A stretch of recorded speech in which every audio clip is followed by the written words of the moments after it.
Hey folks, it's Farrell, and today I'm going to get on the soapbox a little bit and do a little bit of shouting at the sky, because frankly, I've wanted to say some of these things for quite a while. Now, as you might know, I enjoy a little bit of traditional Minecraft UHC from time to time, particularly the ones based around the communities that I'm actively a part of. And while I'll certainly never claim to be a PvP expert, I've had the opportunity to fight side by side with and against some genuine experts in the game mode itself. So I wanted to kind of run down a little bit of tips and tricks, a little bit of tips and tricks on working and playing in a UHC. And some of this does get a little ranty to start with, but I kind of hope that you bear with me on this one. Now, I'm going to preface this with the buyer beware warning, because when I'm talking about UHC, I'm talking about a standard, run-of-the-mill, vanilla UHC, not a speed UHC or a high-pixel UHC or UHCs where the game mechanics get really drastically changed. Traditional vanilla, maybe auto-smelting's allowed, that sort of stuff. It kind of tweaks a little bit, but generally, straight-up UHC where you've got a world border, you've got a set time frame that you're working with, and it's your longer format UHC, really.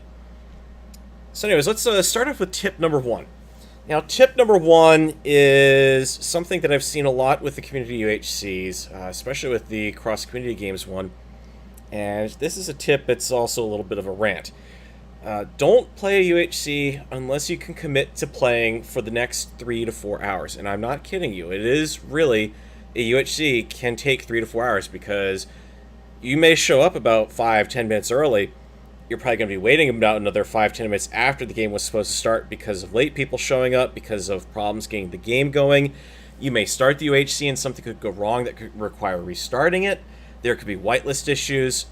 And then add to that, the normal run of a UHC that you're going to see is anywhere from 6 to 8 episodes, typically. Some run a little longer, some run shorter. And keep in mind that, on YouTube you're seeing about 20-minute glimpses of everything. You start throwing those all together and you very quickly get up to at least 3 hours. Now, in the meantime, while you're there, your team's making an investment to keep you fed, to armor you up. You may not necessarily be going out and getting all the iron. You could be up on the surface grabbing apples. There's just a lot of dependency that the team builds up on itself. And when people just disappear and leave halfway through the game, and not because they got killed or anything, that really puts a dent in what the team can do, because now you're at a disadvantage compared to other equally sized teams, and it's not like another team really got a bonus out of it or anything. So that is just something that I wanted to kind of to throw out there. And if you're going to make the commitment to being a UHC, make the commitment to be there for the entire time. If you really can't do that, if you've got to go somewhere, then consider asking if you can just spectate the game. Some UHCs are very okay with you doing that. Others are not. And if you really can't even do that, then don't go for a traditional UHC. Go for one of the speed UHCs, one of the ones that can resolve faster, because this is a long, drawn-out format. And along those same lines, please make sure you use the restroom before the game and not during. Second tip that I have to offer is be prepared for these UHCs. And by that, I mean you want to have your Minecraft client set up the way you want it. You want to have your favorite control set. You want to have your video set right. If you're recording for YouTube, do practices to make sure that your recording software is working properly, that your microphone is capturing audio correctly. And in general, also, this is the time you want to make sure that your push-to-talk settings are set up, your TeamSpeak or your Discord settings, the whole 9 yards. Test everything out before the game starts, because you don't want to be there 5 minutes before the game and find out, oh, shoot, no one can hear me because something's wrong, or, oh, shoot, I'm getting a lot of buzz off my microphone. Maybe I should fix that. Also, just as a side note for that, if you are working with if you actually are going to be on a voice chat product, definitely take the time to set that up correctly and have your push to talk enabled and be comfortable using that, or have your activation threshold set. I'm a little unusual compared to most people because I don't use a push to talk key, because I inevitably forget to push it, or it'll be different for whichever application I'm working with because it interferes with some other key binding. But in my case, I use my volume activation threshold, and I have it set at a pretty decent level that most of my typing doesn't come through. Sometimes it does though. And speaking of voice chat, also have microphones and headphones for that matter. It's something that I've seen in a lot of UHCs where people will be attending and they don't have a microphone or worse, really the worst part is if you don't have a microphone. For me, it doesn't work very well because I really don't watch chat. I care more about what I'm doing, looking out for names, making sure I'm not getting lost from my team, which I fail at quite spectacularly sometimes. And keeping an eye on chat, especially if it's an important message like a set of coordinates, the last thing I want to do is stop and have to scroll it because it's scrolled off the screen. So I really do recommend having a microphone for this, and headphones as well, because if you aren't using headphones, there's a very good chance your game audio or your voice chat audio can leak over and start echoing. It just causes lots of problems, so just outright throw a set of headphones on. They don't have to be great headphones. And looking on the bright side, it kind of might help you better detect which direction sounds are coming from. Something else, moving on to our next tip that I want to suggest doing, is get used to playing with the F3 screen on. I record with F3 on in my UHCs, and I know it probably aggravates a ton of people that I do that. But the simple fact of the matter is when I need a set of coordinates, I can read it off the screen in a snap. I don't have to stop what I'm doing, hit F3, look over to a section of screen, and then hit F3 to get out of it and go back to it. I know exactly where I am at all given times, and on the older versions of Minecraft, it can help out because you can spot like a monster egg block before you even break into it. And there's some other things you can also get off that F3 screen, but that's going to be a tip for a little later. Getting off to the actual start of the game, when you're going for your first bit of wood, or when you're going for any wood, only break the logs that you need on oak trees in order to make the leaves despawn. Don't bother with the lower blocks. You want those leaves decaying as soon as possible, because if you're working in an area, the faster you get them to decay, the faster you get your apples, and the faster you get out of there. So basically, if you're going to be able to get apples faster, go for the top leaves. That is, the logs that are directly connected to the leaves. And in some cases, if you're suffering from a lot of lag early game, which is pretty common, you actually have an easier chance of breaking the leaves than you do breaking the logs. So don't be afraid to break leaves to get into stuff either. And if you really are that OCD about it, you can always gather up the logs that you've left as you're waiting for the leaves to despawn. That way it's even going to ensure that you stay within the area. So if any apples fall, you're more likely to catch it than if you go wandering off to do something else and then forget, oh, I forgot about all that stuff above ground and it's already despawned. Tip number 5 that I got to offer you for you is your build order. Crafting table, wooden pickaxe, stone sword, stone axe, stone shovel, furnace, shield, iron chest piece and boots in either order, iron sword, iron helmet and pants in either order, and then everything else there is up for grabs. If you've got a little bit of extra iron for it, you could definitely throw in a bucket there or two. That way you can pick up water and lava. And everything else past that point is really going to be dependent on what you are, kind of your situation really. You might be able to craft a bow at some point in there, you might not be able to, but that kind of build order is what I'm finding consistently works, especially the shield. A lot of people will not necessarily, they'll forego the shield early on in order to try to get armor first, and I found that if you're underground very early on, you are going to run across skeletons, and the shield is the only thing that's going to prevent you from, protect you from damage, and you can also tank a creeper blast now that they've got that fixed in 1.12. Tip number 5, if branch mining is not allowed, this is something you can do on the F3 screen, look for the C value. This is something that comes courtesy of Gekor, who's explained this in a couple of videos. She's pointed out that as you look around, a higher C value means that there are more open spaces in that direction.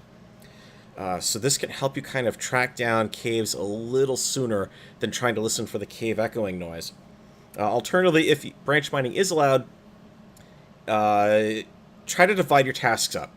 If you've got more than one person should just be digging flat out in a given direction, and at least 1 or 2 people should be behind them doing poke holes.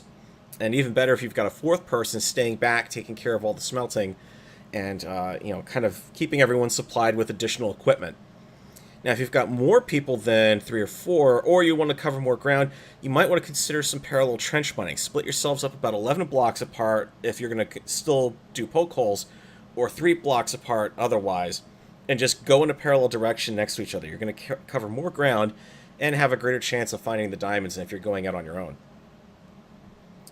Other settings that you might want to consider, turn your audio notifications on. That thing that you see at the bottom right of the screen that says footsteps, or zombie groans, or ghast is about to make your day really, really bad. Really handy to have that feature on. It is part of the client. It cannot be administratively turned off because it is an accessibility feature. So the fact that it's there, take advantage of it. Use it because it is incredibly useful for people like me. I really have problems with directional audio. So if I've got my headphones on, I necessarily can't tell, well, that's to my left or my right or my up or my down. So it comes in pretty handy, and sometimes you can actually recognize there's stuff out there before you even really hear it. Now, if you're wondering when I'm going to get back to some more in-game tactics, well, here's a couple of them. If it drops XP, mine it.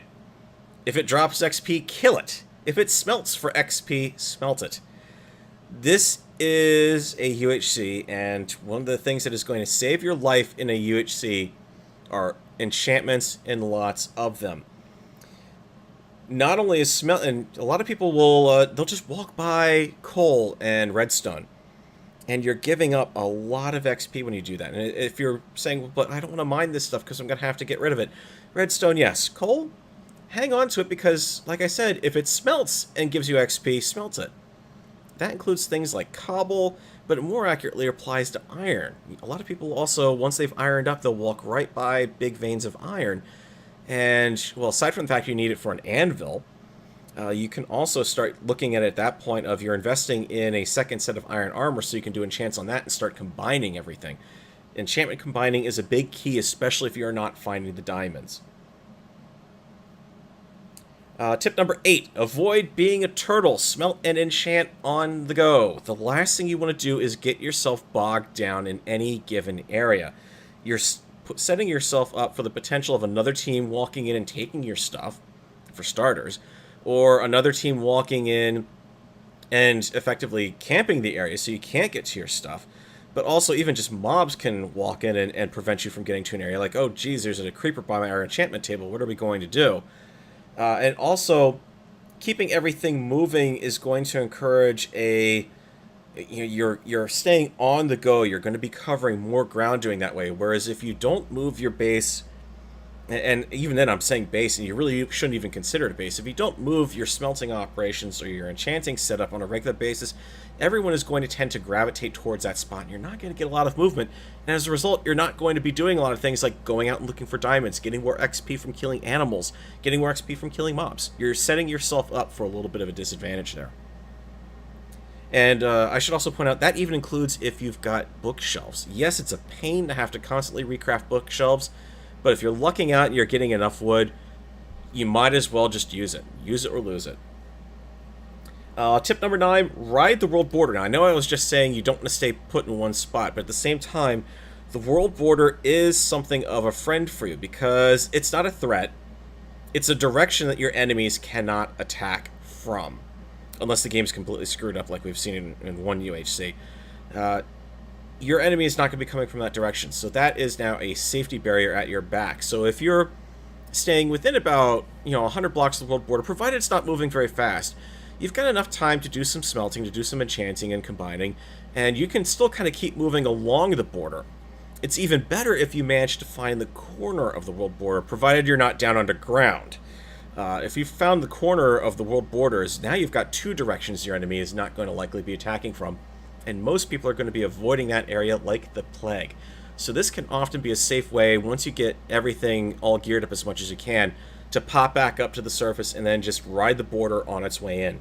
It's usually the safest approach you can take versus going into 0-0 and having this mentality of needing to build a sky fort, which is really frowned upon in almost every UHC, or doing other measures and having enemies attacking from every possible direction. Tip number 10, make lots of furnaces and split your ores. And, as I said, you're also going to be smelting on the go. You can get rid of a stack of cobble and get 8 furnaces really nice and easy, and then start splitting your stuff up and smelting it all together. If you've got 8 ore pieces, it sounds a little ridiculous to put 1 in each furnace and split them out all like that, but if you can just shift-click coal into the thing because you've got so much coal and pop them in and down quickly enough, you're going to have that golden apple in no time versus sitting around and waiting for all 8 ore to smelt in one furnace. And that gives you the advantage because now you can also do things like you can just throw down a ton of cobble into the furnaces and smelt up what you can to have smooth stone, any of the ores for that matter, especially iron, because you know you're going to need lots of iron. And the reason for that is tip number 11, you want to enchant and combine iron, armor, swords, and on a side note, bows if you've got the string, as often as you can. Everyone has a fixation on diamond gear in Minecraft because it's the most durable and it is the most protective. But when you start talking about level 3 iron enchantments, you're getting pretty close to basic diamond level at that point. And you can spend an entire UHC down at diamond level trying to find diamonds and find none. You could find a whole ton of them, like Gekor usually somehow manages to do. But the fact of the matter is, going for your iron armor and leveling that stuff up as much as you can is usually your best shot at getting through to UHC. If you're going to go for diamond and you've got a few pieces of a diamond gear, that's great. And then hopefully as you keep going, you're going to start picking up other teams who have managed to find some diamonds, and you're going to be able to get your armor off of them. The other thing I also want to point out is tip number 12. This is the last tip I've got for you guys. And that is if the UHC is featuring a shrinking world border and a eternal day setting. As soon as eternal day hits, and if the world border is starting to shrink, that's your warning that it's time to start wrapping up operations underground. And the reason for that, and a lot of people don't seem to recognize this when I've pointed this out to them in the UHC, is as the world border shrinks, the only place the mobs can spawn once eternal day hits is underground. And that world border shrinking is going to even further limit where the mobs can spawn underground. By the time you hit about episode 6 or 7 in a UHC and the world border shrinking down to probably about a 300 by 300 area, natural caves are just going to start becoming choked with mobs. And not only is that bad from a standpoint of trying to find, go cave browsing to find more diamonds if you're in a UHC where the rules for strip mining and branch mining are not allowed. You're also looking at the problem of if you're down at the 0-0, if you're down at bedrock level, it's going to be a lot harder for you to get out, especially if you're at 0-0, because if you start limiting that down and everything above 0-0 at the bedrock level happens to be a cave, all you need to do is open up one hole, baby zombie gets in, and you are having a very bad day. So anyways, guys, that's my top 12 tips for UHCs. Sorry some of it was a little bit of a rant, and some of it's probably stuff that you might know, you might not necessarily be aware of, but hopefully you guys have all found it useful information, something that you can use in your next UHC. So I've been Feral, and I want to thank you guys for watching, and I will catch you guys in the next video.